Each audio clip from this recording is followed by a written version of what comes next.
Заборавеното маче. Едно маче се разбудило наутро и сакало да појадува. Отрчало тоа кај стопанката, но одеднаш заборавило како треба да каже дека е гладно на мачешки јазик. Затоа стопанката и не сватила зошто дошло, па мачето плачејки избегало во дворот. Таму тоа го сретнало конјот. "Зошто плачеш?" го прашал конјот. "Плачам зашто ми се јаде," одговорило мачето, "но заборавив како да побарам на мачешки јазик." "Не плаче," му рекол конјот, "ке те научам како треба да побараш.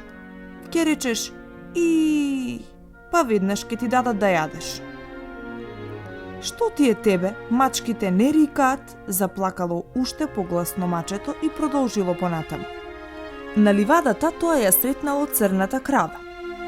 "Зошто плачеш?" прашала кравата. "Плачам зашто ми се јаде," одговорило мачето, "но заборавив како да побарам на мачешки." "Па затоа ли се плаче? Кажи му и веднаш ке ти дадат да јадеш." "Мачињата не мукаат, тие поинаку велат," рекло мачето и продолжило во полето. Слушнала овцата дека мачето плаче, па го прашала: "Зошто плачеш, маче?" "Заборавив како треба помачешки да побарам јадење," повторно одговорило мачето. "Добро де, јас ке те научам," рекла овцата. "Кажи ме и веднаш ке ти дадат јадење." Не, извикало мачето, "така само овците блеат, мачките поинаку велат." Мачето повторно тргнало кон куќата. Крај оградата ја видело кокошката. "Зошто плачеш?" го прашала кокошката. Кога мачето ѝ кажало зошто плаче, кокошката почнала да го теши. "Сега ќе ти дадат да јадеш, само треба да кажеш ко, му рекла таа. "Не, што ти е тебе, мачките неколку дакаат," одговорило со солзи мачето. "А јас заборавив како треба да кажам." Тргнало мачето понатаму.